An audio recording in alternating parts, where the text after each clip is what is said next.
looking forward towards the Ravens' first preseason game against the Eagles, let's come up with 3 guys that are the most important to watch. What's one of them that you think, is a must watch? Obviously, we don't know exactly who's playing, so maybe don't stick to like the elite players on the team. Oh, for But who's sure. somebody that you're looking at?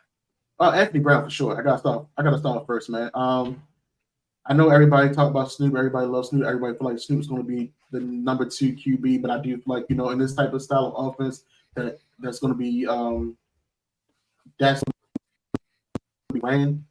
Anthony Brown has he's a better thrower of the ball than Snoop. He has that poise. He has a better arm than him, and he also does have that play action ability as well. He's not as fast as Lamar Jackson or as Snoop, but we've seen what Tom Munkin has done with a James Winston, and also recently with Stetson Bennett as well. And Stetson Bennett wasn't the fastest of the guys, but he was a decent thrower of the ball, and he was a good reader of the defense as well. I feel like Anthony Brown has those same type of qualities. I feel like he can beat out a possible Josh Johnson and Snoop to be either that number 2 or number 3 quarterback on the depth chart. Yeah, I think that's a great guy to bring up. I think he's someone that's always must watch in preseason, and he looked very good last year. Yes, sir. For the expectations that he had. Obviously, he wasn't out there like Mahomes. He went out there like an undrafted rookie quarterback, but it showed promise. It showed poise. His game against the Cincinnati Bengals at the end of the year, the Ravens were in it. They had a chance. Yeah. And this is something where, okay, now you get to show again, can you be that guy? And whether or not you're the backup, at least be the third string. Show that you're better than Josh Johnson. Show that you are, at least competing against Tyler Huntley. Because at the end of preseason last year, it was like, even though Tyler Huntley played very well in preseason, it was like, wow, Anthony Brown looks pretty darn good. Like, you have to consider it. And then Lamar goes down, and it was like, play Anthony Brown. Like, there were chance to play Anthony Brown. And then they started him for a game, and he looked good. I mean, he had the Ravens in a good game against the, division winners. And they had a chance to win it close to the end. So, Anthony Brown's definitely a guy that I'm looking out for. I'm going to add in someone that plays the same position as the best player from last year's preseason. I'm going to go with Charlie Kolar, because Isaiah Likely last year came out and dominated. It was the greatest rookie tight end preseason performance of all time. I mean, he put up I think he put up 110 yards in the first half. Yeah, he went crazy. 8 receptions. It was like, there was a drive read like every catch, and it was like, it wasn't like just wide open, like schemed up. It was like, oh, difficult catch, get off me, breaks another tackle, gets 20 yards. And it was like, okay. And then they're lining up in the slot, and he's going across the middle, taking a hit and scoring a touchdown. And you're like, who is this guy? Like, wow. I think Charlie Kolar has a chance to become that number 3 tight end. I think he will be that number 3 tight end, but how will he be utilized? And looking at him, because Mark Andrews won't play, he'll be the number 2 tight end. How will the Ravens use 2 tight end sets? How will those so he'll be playing in the Isaiah Likely role. So we'll be able to see that in addition to how well he can play, because we've seen limited stuff out of him, but he projected as a better tight end than Isaiah Likely because of his size and, intangibles. He was less polished because he projects to be more of a run blocking archetype. Whereas Isaiah Likely is the pass catcher that, is just kind of focused. What are we going to see out of him? Is he going to be running routes? Is he going to be blocking mostly? Like, how good is he going to look? And can he make a name for himself in this Ravens preseason as they try and keep, we haven't mentioned it yet, but as we try and keep this streak alive. Yes, sir. Yes, sir. I love the fact that you brought up Charlie Kolar. I mean, Charlie Kolar missed a lot of the season due to injury, man. But I'm gonna say this: the Gorilla and Charlie Kolar competition. It reminds me of Hayden Hurst and Mark Andrews. Mark Andrews literally ascended due to the fact that Hayden Hurst was injured.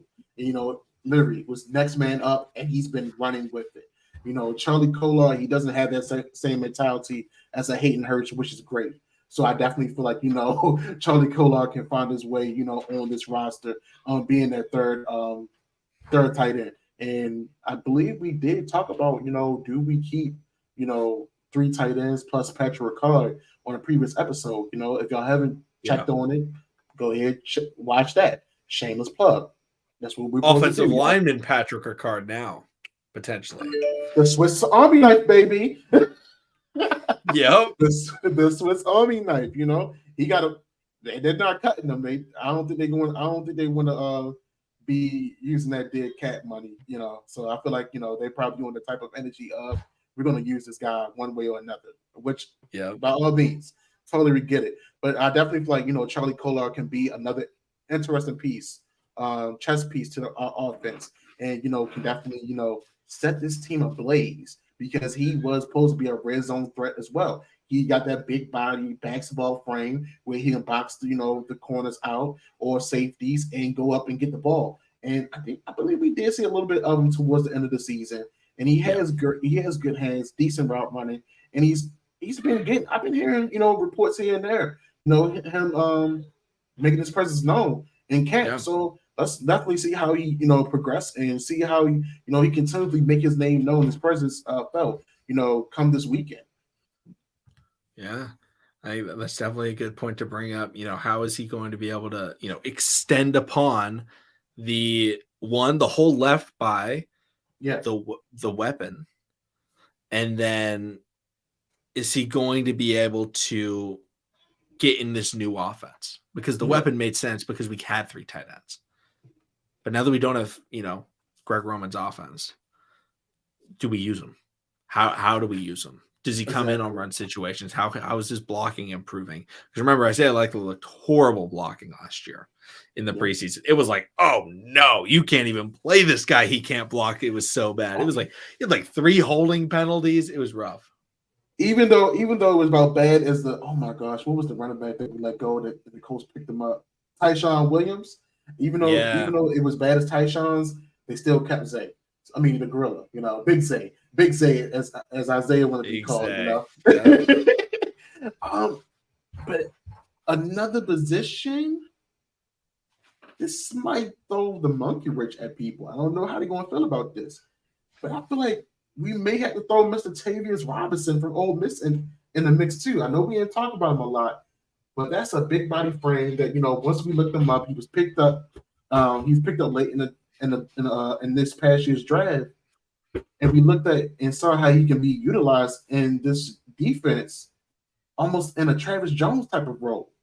And honestly, I know Adolphio Wade wants to be that guy, but we need somebody to be on his behind. And sometimes when you got somebody behind you, itching, scratching, to kick the door open, to take your job, sometimes you move a little faster. Sometimes you move a little better. So I feel like, Tavius Robinson, I'm not saying he's going to be better than Adolphio Wade automatically, but if you haven't watched his highlights from Ole Miss and listened to his story, go check his story out. Go watch some of his highlights from Ole Miss.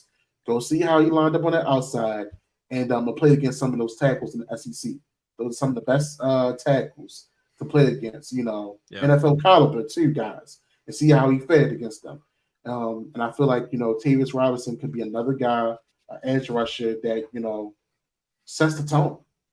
And if he can give Adolphio that a run for his money to get more time on the field, by all means, let's go. Because we need the next man up.